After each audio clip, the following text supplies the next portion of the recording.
இங்க இன்னைக்கு ரொம்ப முக்கியமான ஒரு விஷயம் உங்கள்கிட்ட நான் ஷேர் பண்ண போகிறோம். ஒரு கிளைண்ட் கேட்ட கேள்வி இது. அவங்க ஒரு பர்பஸ்க்காக ஹீலிங் எடுத்துட்டாங்க. மேம் இதுக்கெல்லாம் சரி பண்ண முடியுமா? இந்த மாதிரி ஹெல்த் ரிலேட்டடான பிரச்சனைக்கெல்லாம் பிராணி ஹீலிங் நம்ம சரி பண்ண முடியுமா? என்னோட பிரதருக்கு வந்து மேரேஜ் ஆகலை, ரிலேஷன்ஷிப்பில் ப்ராப்ளம் இருக்குது, அதுக்கெல்லாம் வந்து நம்ம வந்து ஹீலிங் பண்ண முடியுமா?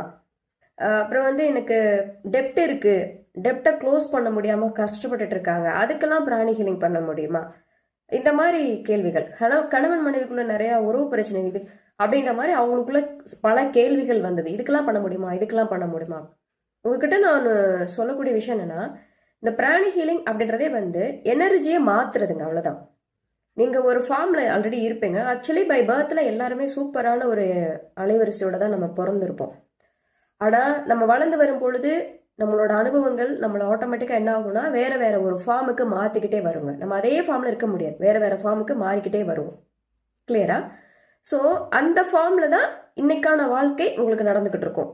இன்னைக்கு உங்களுக்கு இருக்கக்கூடிய சந்தோஷம், கஷ்டம், உறவுகள், உங்களோட பணவளம், உங்களோட பிஸ்னஸ் எல்லாமே, உங்களோட குழந்தைங்க, அவங்க உங்கள்கிட்ட எவ்வளோ அடாப்டிவாக இருக்காங்க, எல்லாமே வந்து எப்படி தீர்மானிக்கப்படுது அப்படின்னா, நீங்கள் உங்களோட கற்றுக்கிட்ட உங்களுக்குள்ள உள்ள சப்கான்ஷியஸாக உள்ளே போயிருக்கு இல்லைங்களா, அந்த அனுபவ புதைகள் தான் இன்னைக்கான உங்களோட வாழ்க்கை.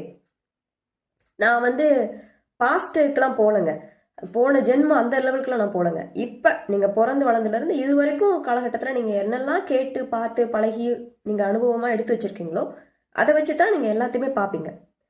உங்களோட இந்த ஜேர்னி இப்படி தான் போகும். ஸோ இந்த ஜேர்னியில் உங்களுக்கு எங்கேயாவது ஸ்ட்ரக் ஆகுது, பிளாக் ஆகுது, இல்லை எங்கேயோ ஸ்ட்ரகிள் ஆகிட்டு இருக்கீங்க அப்படின்னா தப்பான ஒரு அனுபவ புரிதல் அந்த இடத்துல உள்ள லோட் ஆகிட்டுன்னு அர்த்தம். அந்த எனர்ஜி வந்து மாறி இருக்குன்னு அர்த்தம். விஷயம் புரியுதுங்களா? இப்போ கணவன் மனைவி உறவுக்குள்ள ஒரு பிரச்சனை ரன் ஆகிட்டே இருக்கு அப்படின்னா அந்த அந்த உறவு சார்ந்த விஷயங்கள் நீங்கள் பார்த்தது, கேட்டது, உங்களுக்குள்ள வந்த அனுபவங்கள் எல்லாமே ராங்கான ஒரு நெகட்டிவான ஒரு எமோஷனுக்குள்ள நீங்கள் உள்ளே போயிருக்கீங்க. அது வந்து உங்களுக்குள்ள லோட் ஆயிருக்கு. அப்போ நீங்கள் பார்க்குற பார்வையே அப்படி தான் இருக்கும். அது நல்ல விஷயமே வந்தால் கூட நீங்கள் உங்களோட உள்ளே இருக்கக்கூடிய அந்த எனர்ஜி லெவலில் அதை பொல்யூட் பண்ணி அந்த பொல்யூஷன் அக்செப்ட் பண்ணுவீங்க. அது ஆட்டோமேட்டிக்காக உங்களுக்கு நிறைய ஹர்ட் கொடுத்துக்கிட்டே இருக்கும்.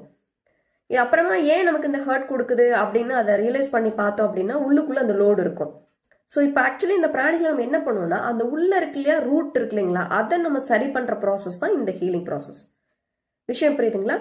இப்போ ஹெல்த் ரிலேட்டடாக உங்களுக்கு ப்ராப்ளம் இருக்குது அப்படின்னா அங்கே எங்கேயோ நீங்கள் தப்பு பண்ணியிருப்பீங்க. உங்கள் உடம்புக்கே நீங்கள் தப்பு பண்ணியிருப்பீங்க. சம்திங் எல்ஸ் ஏதோ கொடுக்கணும், கொடுக்கக்கூடாது, எதுவோ அதெல்லாம் நம்ம கொடுத்துருப்போம். அந்த மாதிரியான விஷயங்களை எரேஸ் பண்ணுற ஒரு ப்ராசஸ். ஆஃப்டர் தட் நீங்கள் வந்து கிளியர் கட்டாக ஒரு ஃபார்முக்குள்ளே வந்துடணும்.